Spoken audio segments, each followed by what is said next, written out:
Hare Krishna, Radhe Radhe everyone. Today I am back with shloka number 34 and we are going to learn further कि श्री कृष्ण क्या कहते हैं अर्जुन से, है ना। हम आज सीखेंगे और आगे क्या होता है। Let's get started with shloka 34 of chapter 2. अकीर्तिं चपि भूतानि कथयिष्यन्ति ते व्ययम् सम्भवितस्य चाकीर्तिर्मारानाद अतिर्च्यते. People will always speak of your infamy, and for one who has been honored, dishonor is worse than death. Shri Krishna ये कह रहे हैं अर्जुन से कि लोग सदैव तुम्हारे अपयश का वर्णन करेंगे और सम्मानित व्यक्ति के लिए अपयश तो मृत्यु से भी बढ़कर है।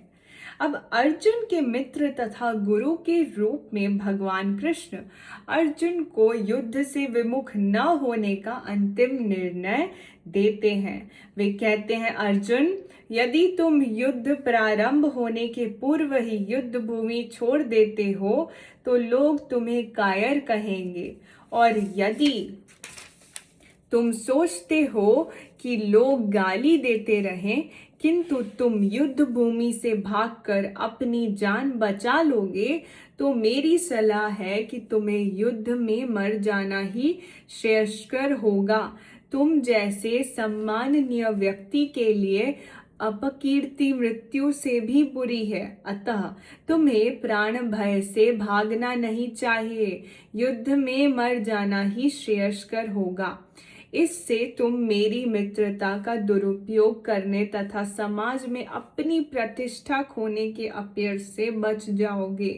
अतः अर्जुन के लिए भगवान का अंतिम निर्णय था कि वह संग्राम से पलायन न करे अपितु युद्ध में मरे। बेसिकली यहाँ पे श्री कृष्ण ये कह रहे हैं, ऑब्वियसली वो ऐसा चाहते नहीं कि उनको क्षति पहुँचे अर्जुन को, क्योंकि वो उनके मित्र भी हैं और बहुत अच्छे सखा हैं। तो श्री कृष्ण अर्जुन को सही तरफ डायरेक्शन ये दे रहे हैं कि तुम्हारी इतनी कीर्ति है, तुम्हारी इतनी रेप्यूटेशन है, ये सब तुम खो दोगे और लोग बहुत ही बदनामी करेंगे तुम्हारी, और वो ये नहीं समझेंगे कि तुम कंपैशन या फिर अपने परिवार के प्रति जो प्रेम है उसके वजह से युद्ध छोड़कर जा रहे हो। वो यही कहेंगे कि तुम अपने प्राणों के प्रति जो तुम्हारा भय है इसलिए तुम भाग रहे हो, तो वो तुम्हें कायर निश्चित या घोषित कर देंगे। ऐसा श्री कृष्ण बता रहे हैं अर्जुन को कि युद्ध भूमि से भागने से कई गुना ज़्यादा बेहतर है कि युद्ध भूमि में लड़कर जीवन का त्याग भी कर दिया जाए तो भी कोई हानि नहीं है, क्योंकि फिर भी तुम स्वर्ग लोक को पहुंचोगे और अगर जीवित होते हो तो तुम्हारा रेप्यूटेशन रहेगा। तो वो ये कह रहे हैं कि एक इंसान जिसका रेप्यूटेशन इतना हाई है उसके रेप्यूटेशन को कभी कोई कमी पहुंचे तो वो मृत्यु से भी ज़्यादा डेंजरस है, वो श्री कृष्ण कह रहे हैं।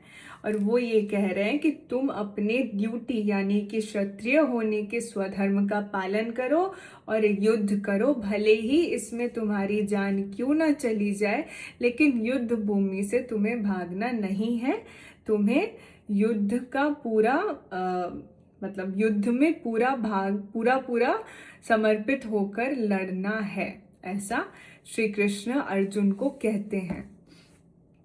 तो ऐसे कई टाइम पे हमारे लाइफ में ऐसे सिचुएशन आते हैं जहाँ पे भय आ जाता है, डाउट आ जाता है और हम कई बार इन चीज़ों से भागते हैं। लेकिन यहाँ पे अगर श्री कृष्ण होते तो हमें मतलब श्री कृष्ण हैं, बट अगर जैसे ह्यूमन फॉर्म में होते एज अ फ्रेंड और इस रूप में, तो फिर वो भी हमें यही कहते कि उसका सामना करो, उससे भागो मत, क्योंकि जितना तुम इन चीज़ों से भागते हो तो वो ज़्यादा शक्तिशाली हो जाता है।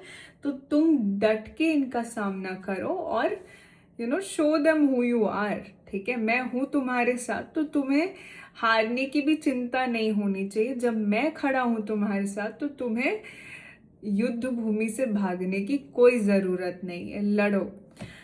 तो ऐसा श्री कृष्ण कहते हैं।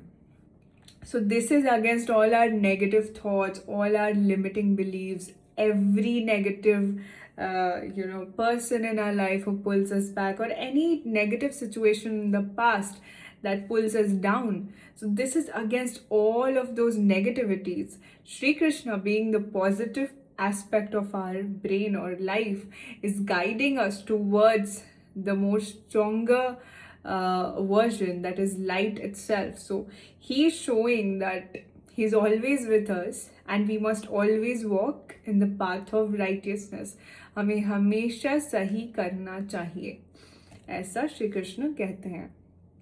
ठीक है, आज के लिए इतना ही। I will be back tomorrow with another video. Up until then, make sure you're doing your Nam Jap and take care of yourself. Hare Krishna, Radhe Radhe.